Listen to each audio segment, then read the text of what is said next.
he's trying to run a one-man band out there behind his seat. And leave comments below. This is a make or break season for him. He's got to make an impact. Hey guys, welcome back to the show. Happy Friday, January 5th. I hope you guys are enjoying your new year. It's been crazy start for a lot of people. We're going to dive right in today. We're going to talk about the Steelers, the Ravens, Lamar Jackson. Should he actually play? I know they're resting him right now. All the way down the topics through the Lakers and coaching and NIL. Before we do that, let's welcome our co-host of the show, the guy we love. He's got a face for radio. He looks better in low def. And listen, he's the guy that people start to say, our below average white guy. Welcome to the show, Brent Chapman. All right. Love the applause. Okay, that's right. That's a lot of things that I am. But you left out the one of left out the tighty whities, allegedly. Allegedly wears tighty whities. People, the next time I introduce you to the show, it's Brent Chapman is sitting there in his little t-shirt that he's wearing, his famous shirt. And below that are his tighty whities. Yes. Remember, you send it, I'll wear it today. Nate from Tampa sent me a Tampa Bay Bucks shirt, so I'm wearing it. And we're talking Bucks today, too, so it's perfect. Hey, listen, anybody that wants to send some t-shirts, some gear to Brent to put on, he'll wear it on the show. I'm getting a lot of messages about that. Some people were talking about yesterday sending Brent a pair of underwear, which would be a little crazy. That's a little different.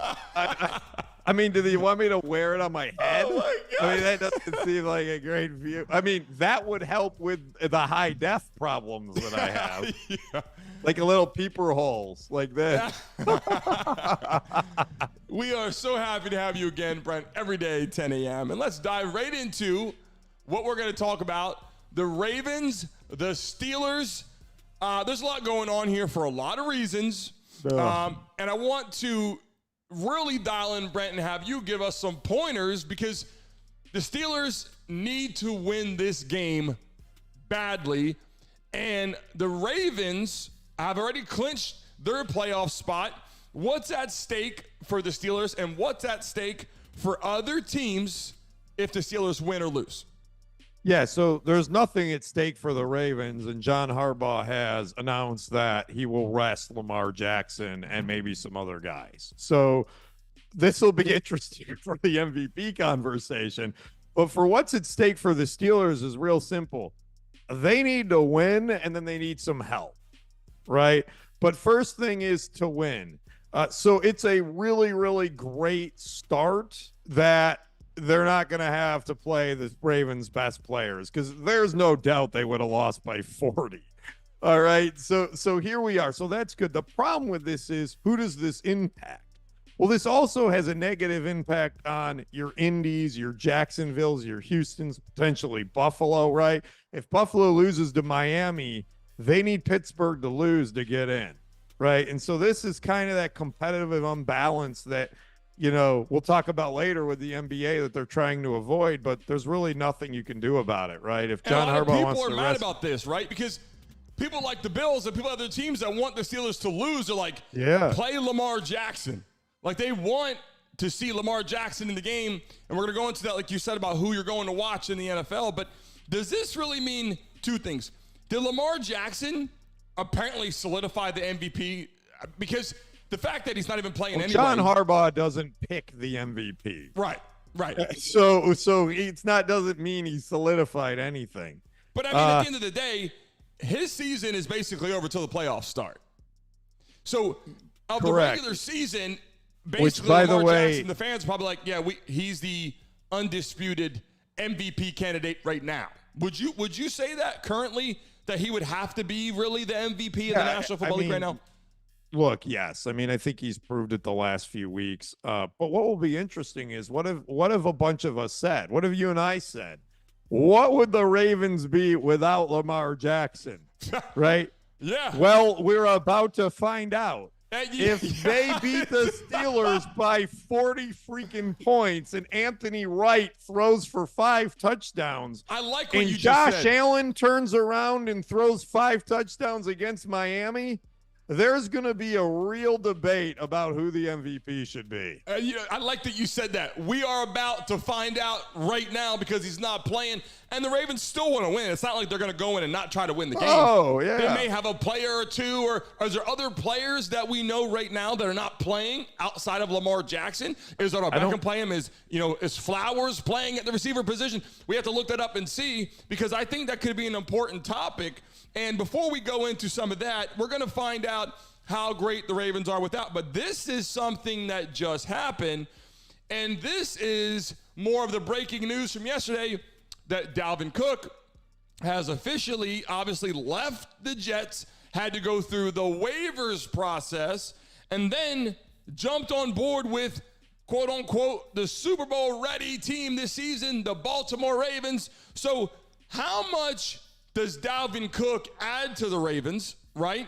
What does this look like coming in end of the season, leaving a team that basically has fallen off after, obviously your quarterback's not there and Rodgers isn't playing. The Jets are on a roller coaster season through quarterbacks left and right. But now Dalvin Cook gets a chance to join the Ravens, who are on track to get to the Super Bowl and one of the leading teams. And it just looks like, Lamar's not playing today. But is Dalvin Cook playing today?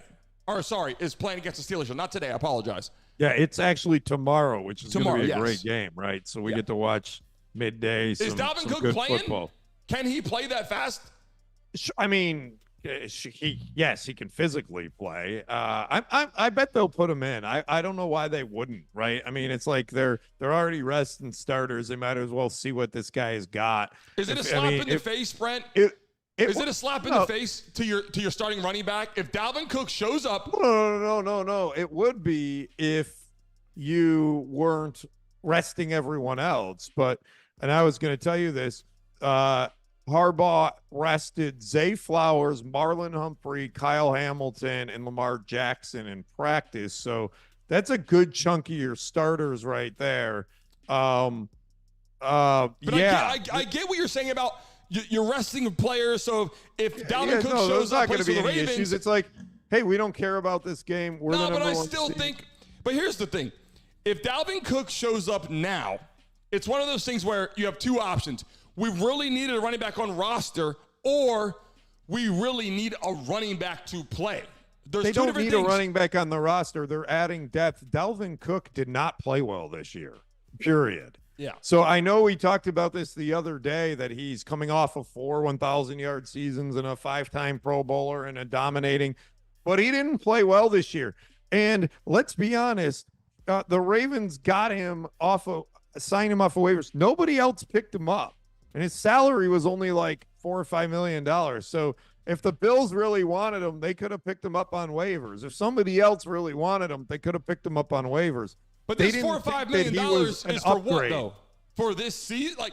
Yeah, but that's my point. Nobody saw him as an immediate upgrade to their playoff run. That's why he wasn't picked off of waivers. Yep. And you can say his salary, whatever. No. Who's going to win this matchup? Obviously, the Ravens are a much better team this season. If you take away a couple key players, can they still beat the Steelers? I know people in Ravens, in Ravens country over in Baltimore, I bet they still think, hey, without Lamar Jackson, we still have a good quarterback. It isn't like their team is trash. Can they step in and still beat the Steelers? Because the Steelers have their backup quarterbacks in, too. It isn't like, no. They're not playing the all-star Steelers. I mean, the Ravens do have a chance to win this game, and the odds are not, that bad considering you have a Super Bowl caliber team. Yeah, the Ravens are good. They're a Super Bowl caliber team, but I think it'll be really interesting to watch what happens here. I think that if they keep the defense mostly intact, we're going to find out how good Mason Rudolph really is. It might not go so well for Mason Rudolph. At least for the first half. I hate, and we talked about this yesterday, when you start resting players for the playoffs, resting or just giving them low, play time. You got to let them run around a little bit. Maybe run a couple routes. Maybe, do your back pedal, break on a couple plays, maybe third downs, some pass breakups, maybe kick return. If the Ravens defense, if the Ravens defense plays 1 quarter against Mason Rudolph, the score is going to be 136-0. I'm just saying. This is not competitive to me. Starters versus starters. It's just not. Anyone that thinks it is crazy, right? What do you got today? Now, the real question is, can Tyler Huntley or whatever, what's the quarterback's name? Tyler Huntley put up, 30 points on those Steelers? Maybe.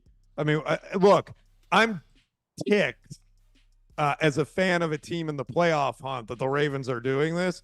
But I'll still like to watch the game to see how good the Ravens are without their main guys. He watches for the first time. Brent is a Bills fan, so therefore he wants the Steelers to get beat.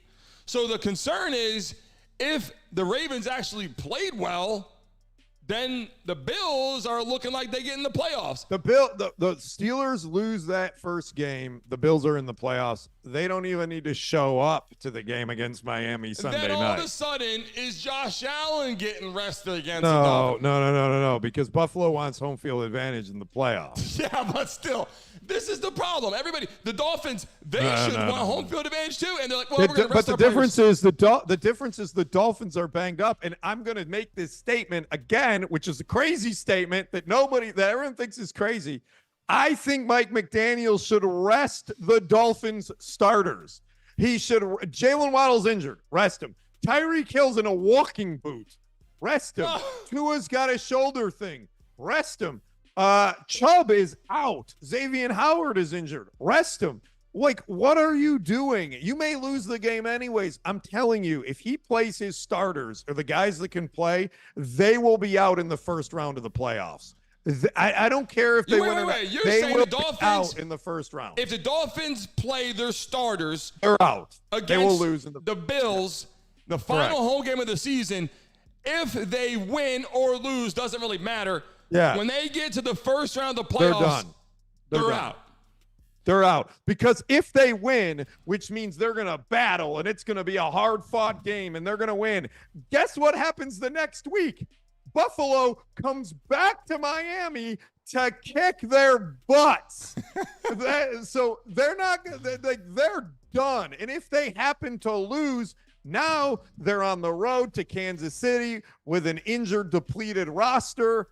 I know it doesn't make sense, but they're better to rest their guys and start preparing for Kansas City. I got to tell you right now, if you're watching this right now, obviously a lot of people are starting to engage with the chat, get things flowing, have conversation.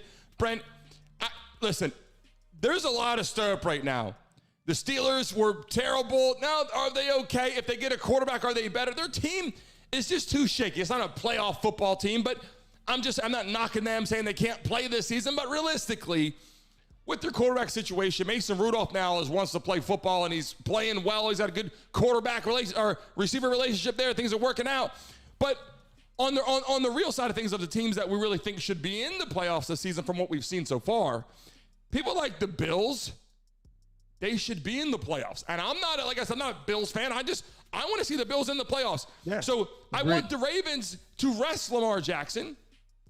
And again, of course, they got their new player. It was breaking news. They signed Dalvin Cook. But is Dalvin Cook going to add much to the Ravens right now? Maybe. You'll never hear his name. He's a spark. He's a breath of fresh air. He was a great talent, but They're he the best might team add something to the team. They're the best team in the league. No, he's not going to add anything. This may actually be the last time you hear his name all season. Look, I'm not knocking that. That's a true statement. It could be the last time that you hear Dalvin Cook after the season. Guy, look, he's there just in case something happens to one of the guys, but I don't see him making an impact. Okay, let's talk Bucks. Are we ready to talk Bucks? We're not talking Bucks yet. We're talking right now. No.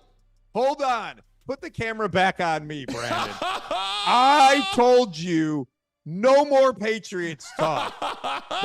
This is dumb. You are like stuck in the mid 2000s, right? They're not good anymore. Nobody cares. Nobody wants to talk about them. Nobody cares what Bill Belichick's going to do. We're not talking. And here's the conversation. Here's what we're going to do. You can talk about the Patriots. I'm going to sit this one out. That's how we're gonna have to do it now. And Brent, here's the real reason why we're doing it. The Patriots is the first season since year 2000.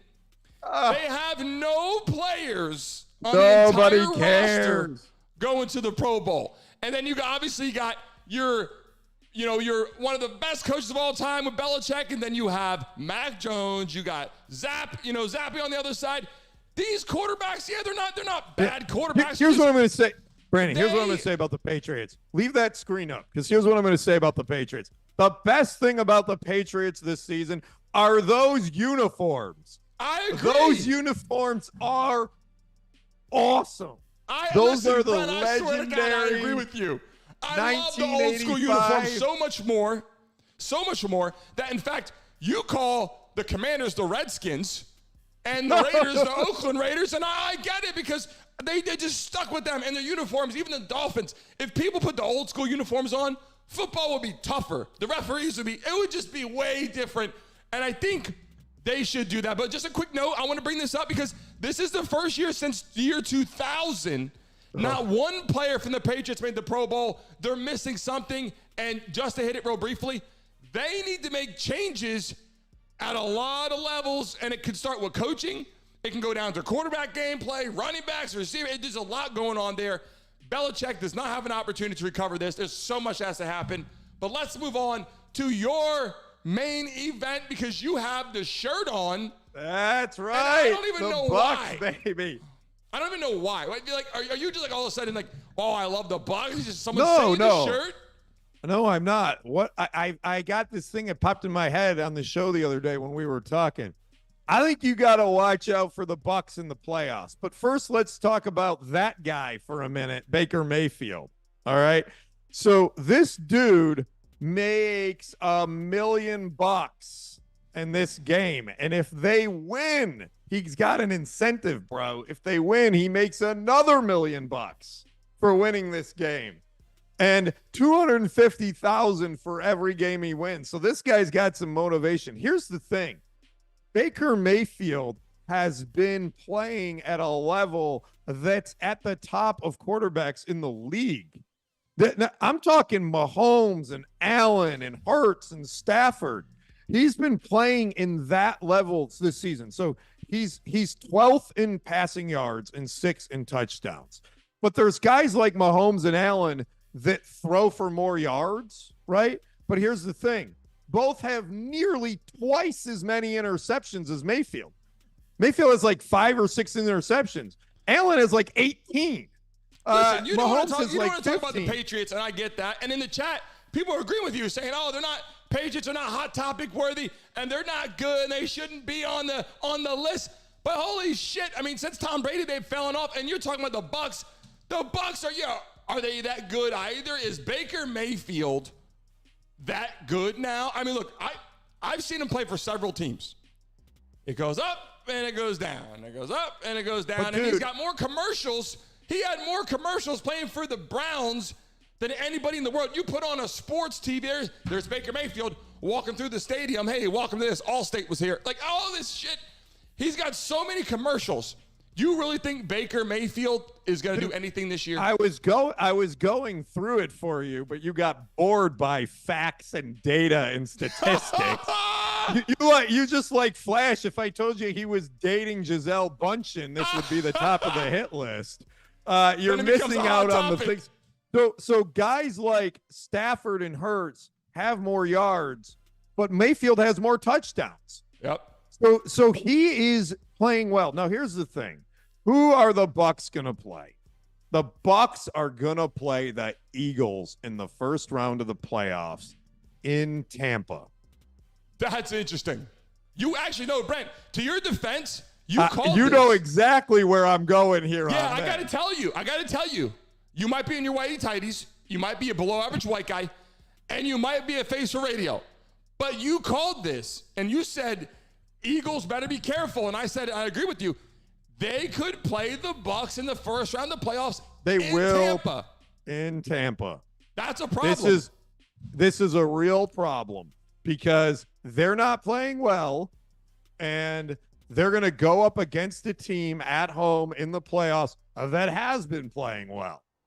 And that's the problem. It's incredibly plausible and possible that the Tampa Bay Buccaneers beat the Eagles and go on to play the 49ers in the divisional round of the playoffs. Speaking of Gisele Bundchen, and I know that's another name. I just, is Gisele Bundchen now dating Baker Mayfield? Did you just start that rumor? Is it Gisele Bunchkin or Chanel Bunchkin? Because listen, I've said it both ways too. I think you said it.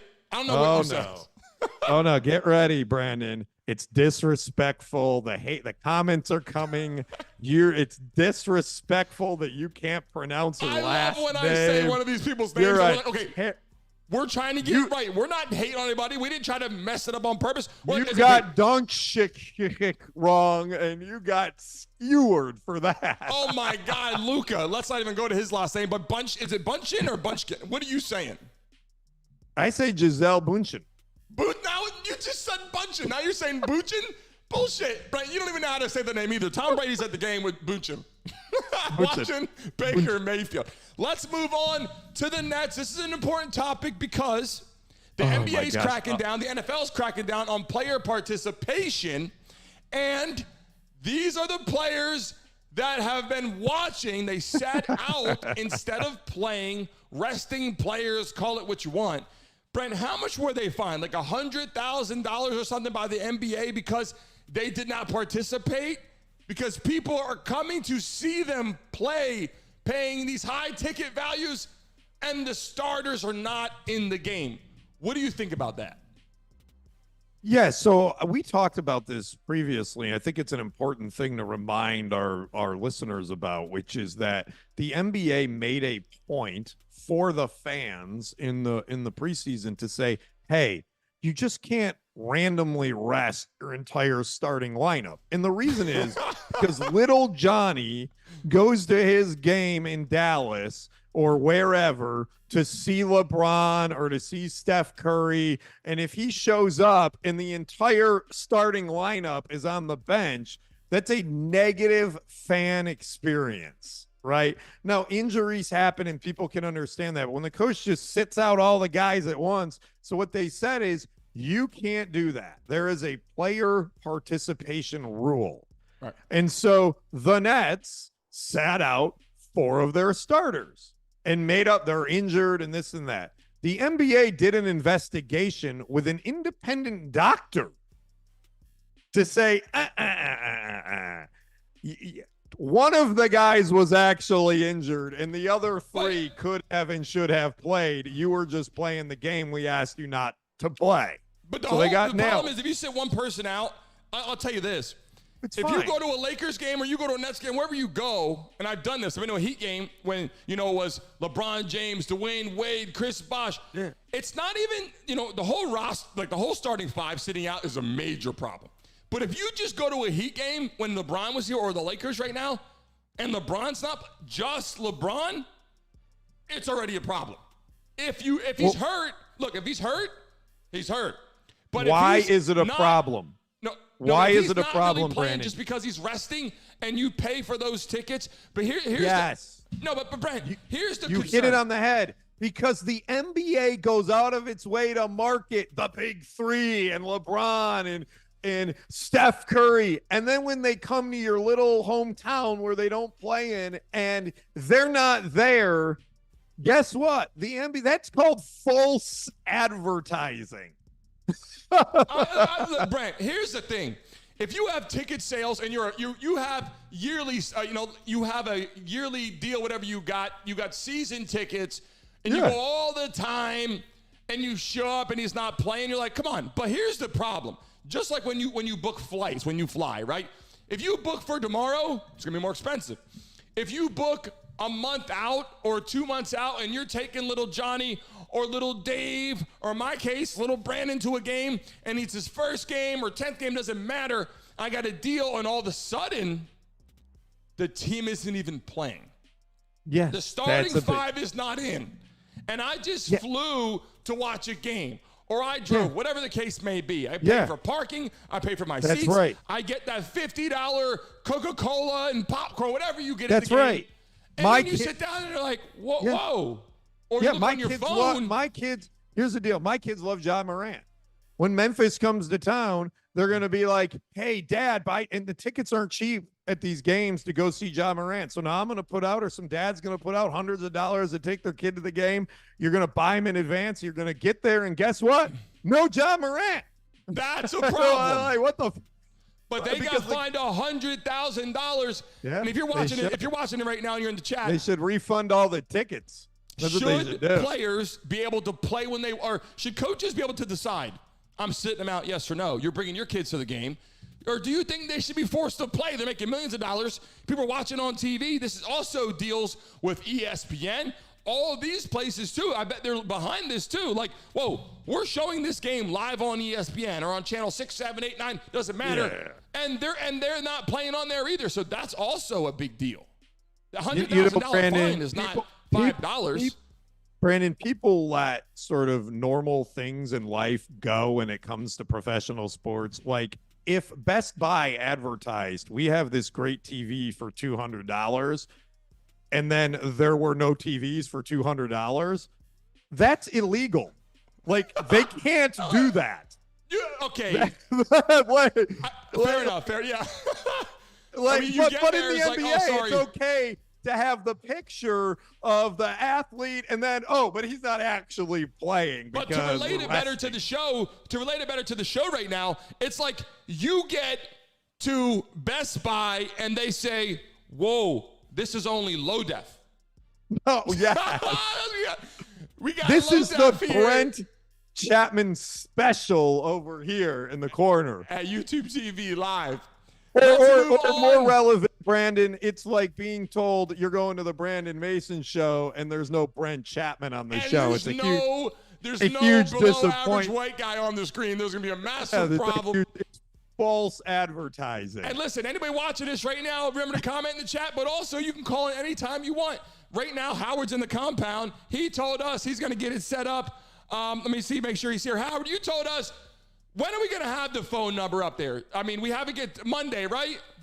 The phone number's up. The phone number works. You just got to dial in the meeting ID after. You got to actually dial, bro. All right, listen, you can call in and talk live to us right now. You can hit the link, but there's also a phone number working on that right now, so you can call in. A lot of people are not tech savvy. Take your time, call in, and say what you got to say, because as this expands and there's thousands of people on here watching, they're going to be calling like crazy. Here's time for you to talk and BS with Brent and make fun of him. But LeBron James, Brent, look, this is what's important.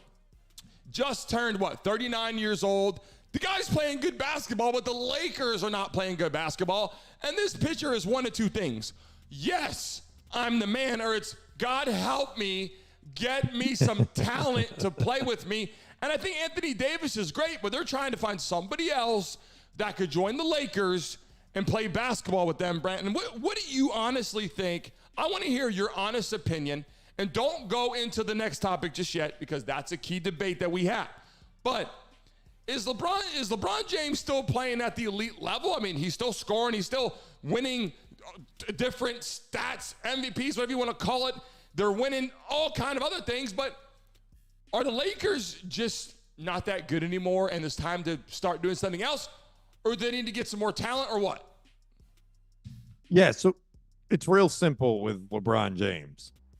Assuming he's a man of his word, which I don't see why he wouldn't be at this point. This is his last season with the Lakers. All right, this is it. His contract expires this year. He publicly stated that if you draft my son Bronny, I'll come with you to that team. So wait, hold on. So I said this before, just being this funny. Is what I really want to talk about. I want to talk about. Several months ago, I said this being funny. You know, when it's over, he's going to go. He restructured it based upon that. But I'm going to go where my son goes. I just said that because what else does he have to prove? He said it. He said it like a year and a half ago. He said it. My plan is my contract is scheduled to expire when Bronny comes into the league, And if you draft my son, I will sign a league minimum contract to join your team. Yeah, but how does he, okay. Yeah, he plays for USC right now. Brian, the pitcher for Bronny James, I didn't put it on you. He plays for USC, had an issue, a heart condition. I guess he's resolved that, and who knows. But if he goes to the NBA, we don't know what year he's going, right? It could be next year. No, he can go right. No, he can go right now. No, he can, but the truth of the matter is, when he was playing in high school, there was a lot of buzz. And it was like, man, he's one of the best. Then it was, oh, maybe he's not really the best, but he's in the top group of players. And now he's at USC.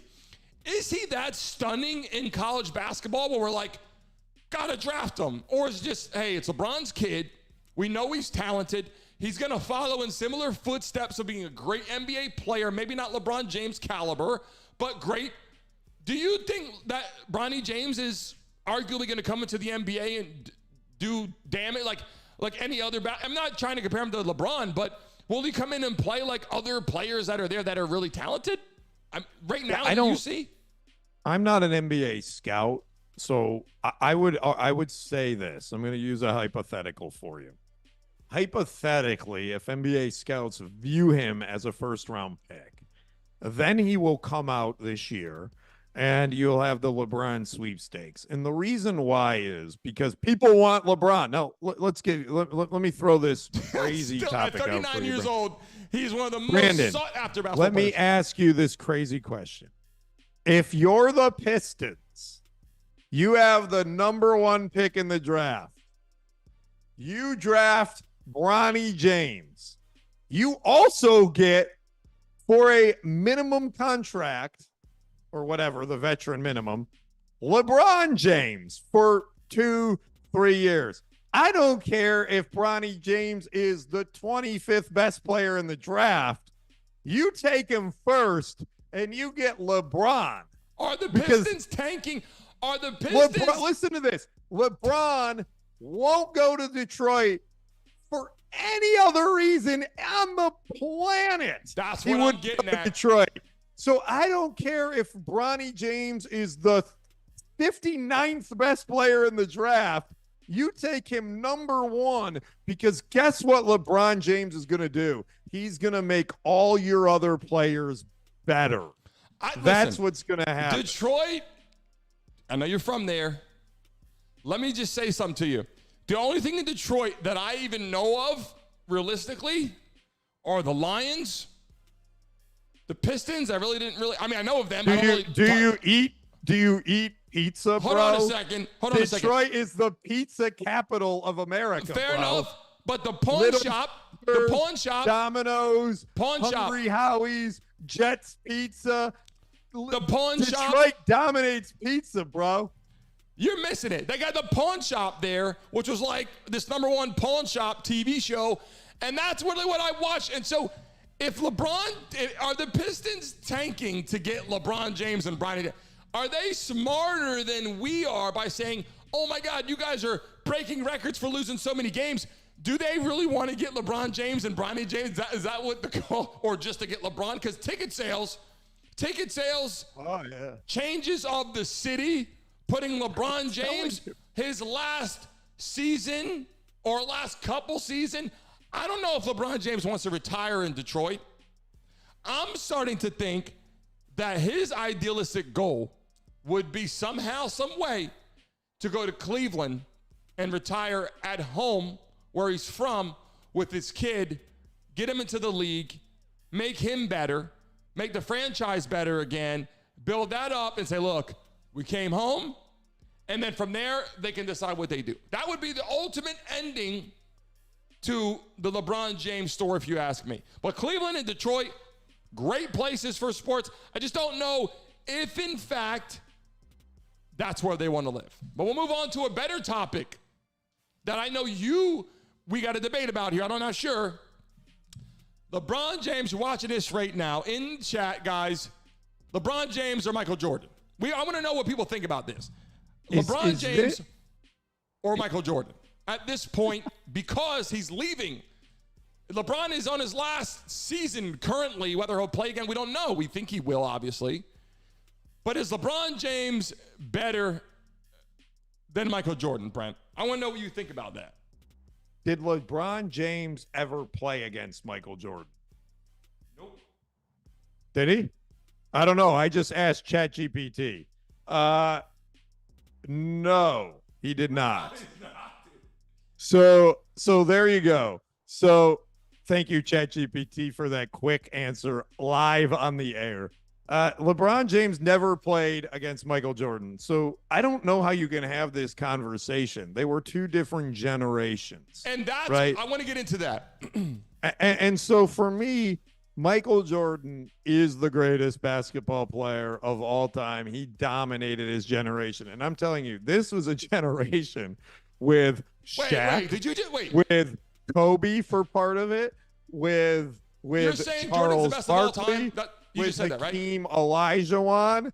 Like this, he played during an era of some of the best basketball ever in the mid-90s. I mean, that's literally like, that's sort of the pinnacle, and he won 6 championships. Now, LeBron, it's a different generation. It's a different type of NBA.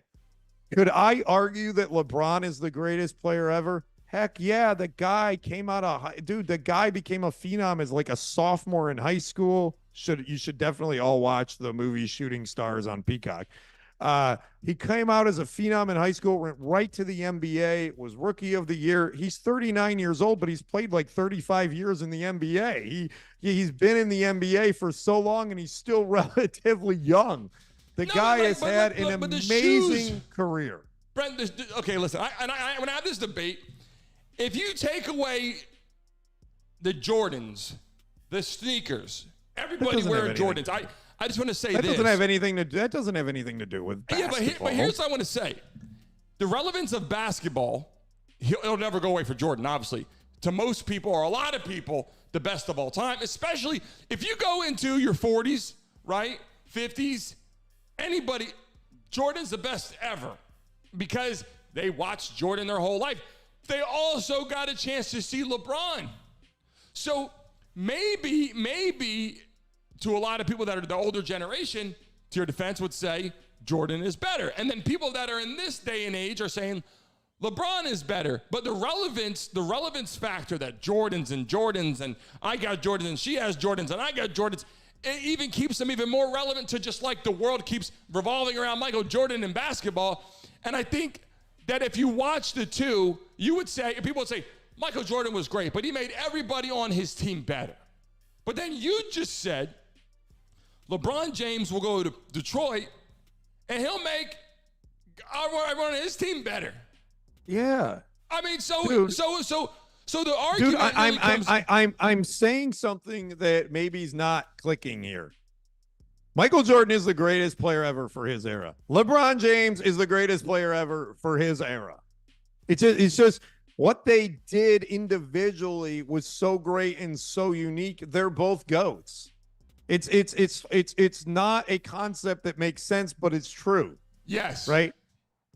They didn't ever play head-to-head overlapping at their primes. Yep, so, I agree with that. But why? So if that is true, and I agree with that statement is they didn't play at the same time. So in their prime specifically, because then you have this overlap with Kobe. So right, and Kobe was unbelievable too at the end of Jordan, at the beginning of LeBron's career. So you got these like three-headed. It's like the Trinity. So when people bring this debate up and they say LeBron or MJ, it's like the Father, Son, and Holy Ghost. It's the Trinity. But listen, they're all one, but they're three separate. If you hear this message ever, you're like, look, they're both the greatest of all time in their careers, but you don't pick a side. And I think a lot of people, when you're watching this, a lot of people say, pick one, and they are so heavy on LeBron, or they are so heavy, on MJ. And I think they have their clear-cut reasons. And I got to say, it is so true. You're like, both of them were so great. So anyway, that was just part of the show to kind of get some ideas. And by the way, it's also because of an age gap here thing. But the other thing is, what about Wilt Chamberlain? Will again, now you're Chamberlain, going to back to what? The 70s or 60s? 60s and 70s. Will Chamberlain, watch the documentary. Will Chamberlain dominated basketball in a way that Michael Jordan and LeBron James could ever have dreamed of. Now, I will say this part. Wow. Thank you to NBA 2K for allowing our kids to play me. My son says to me the other day, Dad, will you play me in a game of NBA 2K? So I pick, a team that I like. This is good. Like the Mavericks or like the Warriors from like Chris Mullen and Tim. Like I'm using those teams, right? My son rolls out the Lakers, and I don't mean like a era of the Lakers. He rolls out the all-time Lakers. So I'm going against Wilt Chamberlain, Kareem Abdul-Jabbar, Shaq, Kobe, Magic. I mean, like it was LeBron, Anthony Davis. Like this was stupid. I think I lost like 90-12. The all-time Lakers. And I remember I was using the Orlando Magic from the 90s. So I had Penny and Shaq and Nick Anderson and Dennis Scott and Brian Shaw and Horace Grant. I had a good team. That's what 2K is all about. Bringing back the all-time players. Hey, look, let's move on to another topic. I want to talk about this for a second. It's really important. I think people watching this too. When you're watching sports in general, and I think if you played since you were a kid, and you're watching coaching and what it actually means to players, teammates from an early age too. These are some of the best college football players to ever coach, and there's a lot of coaches in a lot of sports. But Brent, without these great coaches, okay, I'm going to pull a quote up here in a second if I have it. Here it is. A coach will impact more young people in a year, Brent, than the average person does in a lifetime.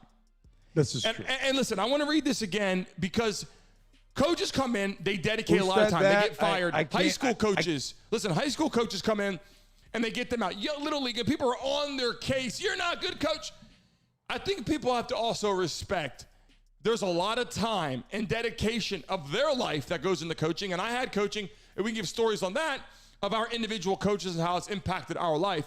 But read it again. A coach, and let this sink in, a coach will impact more young people in a year than the average person does in a lifetime. Great and quote. I think this is important because It's very important. all of us at a young age, and maybe it's not on the field, maybe it's a coach and something else, but I will say this.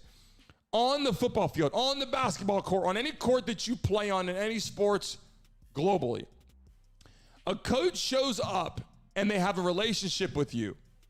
Whether it's like, I want to say father-son, father-daughter, call it what you want. Maybe it wasn't that personal. But coaches really dig into your personality. They have to coach every kid a little different. Individually, when they're down, the discipline, showing up on time, bring your mouthpiece, don't forget your helmet. Like all these things are so important. And I think the punctuality of all this too, showing up on time, kids need this. Young kids need this. And a coach could impact your life in so many ways you don't realize sometimes until you do get older into the work field and go, wow, that discipline, Brent, that I got or you got from all these coaches, I think was very, very, very influential. Would you agree, Brent, with that? Yeah, I mean, this is a really important topic, Brandon, and I'm glad you played that quote. So here's the thing. I have my whole life loved coaching and felt that, and I tell a lot of like business leaders this when I speak at conferences and stuff, that, coaching really helps you learn how to lead a company, manage a company, how to run a company, right? And so at a young age, when I was a junior in college, I coached the local recreational soccer teams, right, in the community, right? I went out, and that was an awesome experience. You have an opportunity to really help guide kids, right, to help mentor kids, to help teach them things, and that not necessarily things that they're not being taught at home, but to re-emphasize. And sometimes kids listen better to people that aren't their parents. Some don't have a parental figure, and then the coach becomes very important, like a father figure. And others do, but that coach becomes very important as another sounding board besides dad or mom always telling you what to do. Yeah. Now, I've also coached after college. I went and I coached varsity high school soccer team for a couple of years. And then recently I built a football club for my team and ran and coached a football club for my son. I mean, for the past 5 years. And I don't do that anymore. But I'm telling you, the impact that you have as a coach on these kids is significant. And as a dad who's looking for the right place for my son to play football, what am I doing? I'm looking for the right coaches, right? Yeah. I'm talking to schools and I'm evaluating schools and I'm looking at who the men are that are going to be coaching and teaching my son. What are their beliefs? We're talking about college right now, right? Yeah, I'm talking about in high school. Like I'm looking, but it's the same applies, right? Those are men that are going to be teaching your son life lessons through the sport, especially at a younger age. At a younger age, what is it, Brandon? 6% of kids that play high school sports are actually going to make it to college. Very and even less small than that percent of it's players. A very small percent. And even at the youth level in Texas, getting to play high school football in Texas is incredibly competitive. So when you're playing at the youth level, what are you doing as a coach? Your job is to teach these kids life lessons. Your job is to teach them accountability, work ethic, putting in training and effort. And you practice 4 days a week. Why? It's not for the 60-minute game. It's for that you're learning that to be good at something, you need to put in the time and the work. Listen, so I completely agree with you. Coaching is very important, but there's a sad aspect of this too, Brandon. There's some people that miss this. There's some people that miss the positive benefits of being a coaching. And I've seen it, and you've probably seen it. And I've gotten into it with coaches where they're screaming at their kids and swearing at their kids and demeaning them. We literally we won the championship 7-7, and it was on a last-minute interception. And during the walkthrough, the handshake at the end of the game, the coach walked up to the quarterback and said, "You lost us the championship. You blew this game for us. You're the reason we're not champions." On the middle of the field. That is terrible. That guy should never be allowed to coach kids ever again. Well, that's what I'm saying. Right? I mean, coaching, that's why I put this up, and I know we'll move on to the next topic in a second, Brent, but I just believe I had to talk about this today because coaching in all sports, that's what we do. We're on the hit list every day, talk about sports. The coaches, they get in the hot seat, they get fired, we talk about that. But before that time, the amount of effort, they probably coached literally, they coach in high school, they coach in college, they coach in the pros, and these coaches put their livelihood on the line to dedicate so much time to coach kids that are not their family base. And high school or college and the NFL, there's a big salary that could come behind it if you're big enough. But I just wanted to dedicate that time. But I want to move on real quick to something that's really important to you. Brent is the founder of my NIL Pay, which is a very big deal and a very big topic to talk about. The co-host of our show here is literally the founder of a very big company where they work with student athletes every single day and they help them get paid on their platform. But let's talk about this for a second. And we're going to go into another picture I want to show you. We talked about this before, but the NIL now, the deals that players are getting, Brent, are massive, right? And I have a picture to pull up in a second we can both look at. But Marvin Harrison Jr., Brent, what numbers, again, are we looking at with him that if he comes back, to Ohio State, how much money was he talking about making if he came back to college? Yeah, they said $20 to $25 million is what he claimed that he was going to get offered to come back to play at Ohio State. 25. If you guys want to $25 million to come back and play college football or go to the NFL, you're still going to make millions of dollars. But $25 million to live in your dorm or live in your college house and have fun? Yeah, but that's pretty freaking awesome. It is, but what you have to understand is when we hear that, we think, oh, he's getting a paycheck or he's getting a contract for. That's not how it works. That's not how NIL works. that's why I don't believe it's true. So he would have to be, his agent would have had to have found him a sponsorship deal for $25 million. Some company is paying him $25 million to stay in school. That's not happening. Or is there a collective amount of money? Or the NIL collective at Ohio State has raised $25 million to pay him. But I'm going to tell you, that's freaking unlikely. And the second thing is, even if the university, or even if the collective has raised that money, they then have to get that to him in a legal way, and they can't just send it to him. Now, they could send him $25 million through my NIL Pay if they wanted, but they cannot do it in the ways that they're using their collective, which means he has to work for that money, and it has to be fair market value. So he's going to be signing autographs for the rest of his freaking life to cover $25 million. Like, this just doesn't make any sense to me. A very large company must be sponsoring him. And because you're a big fan of women's sports, yes, as am I, don't cover it as much, but I know you're a big fan of women's sports, a big advocate, and you are pushing for that. I just want you to talk about it more, bro. We're going to bring women's sports on here more just because of that fact, and other people love it, and I think we should. But what do you think about the young lady here? She's made plenty of money. She talks about it on social media, driving new cars, Mercedes. Sure. She was in college making money too. And these players through NIL are getting an opportunity, even through your platform, where they can log in, create an account. Well, their account's already there. Their name, they're preloaded into the app or preloaded into your company if they're in college sports. And we're not just talking basketball or football. We're talking all sports, right? If they're in track and field, if they're in badminton at the University of LSU, they can get paid if they're through the university sports. They have an email through the college. They can get paid, maybe not $25 million, but they can be paid. And The Rock is positioned here, and I keep seeing these images, is because The Rock is participating, helping these guys get paid. Is he pushing for NIL money for these college players? What is he doing so much with them to help them continuously push to make money? You know, these are some of the conversations that people are having, Brent, because college players are making a lot of money nowadays, and they didn't make anything before.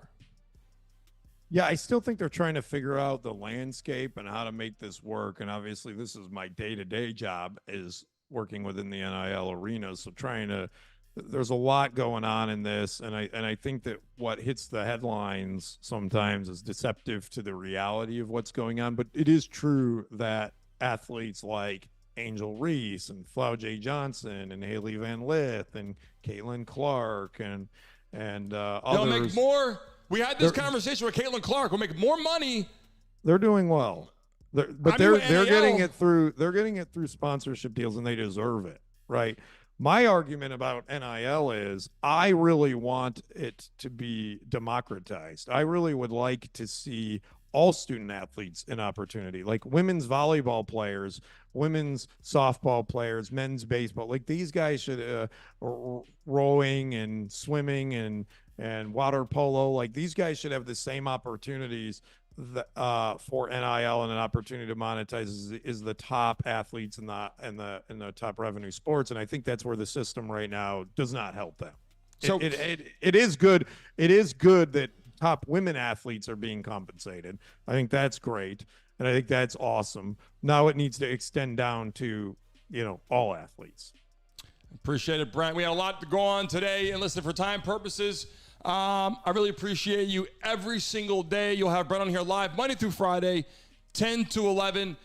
We try to cut out right around that time. You can call in live anytime through the show, and next week we'll have a number that will pop up that you can call. Brent, thanks for having you on again. Thanks for kind of explaining some of that, because NIL is so confusing to a lot of people. And college players watching this, I've been getting messages, they want to know more about it. So we will try to bring them on the show, and we'll go into that segment next week. Thank you, Brandon. Have a great weekend, everybody, and go Bills. We're amping for a big Buffalo Monday. I'm already starting to get it. I'm already starting to get it. Whoa, Monday. Let's go, Buffalo. All right, buddy. Thanks for having you. Thanks, Brandon. Guys, thanks for tuning in every day to the Brandon Mason Show, Monday through Friday. We're so excited to have you. As now, interviews will start participating on our live show. Hopefully next week we have things that are being scheduled right now. They will come on from 10 to 10:30, and we'll finish our hit list every single day for the remaining half hour. We dive in through all sports, just in case you're watching for the first time. NFL, NBA, we got college sports, golf, any kind of sport you can think of, all the way through women's sports as well.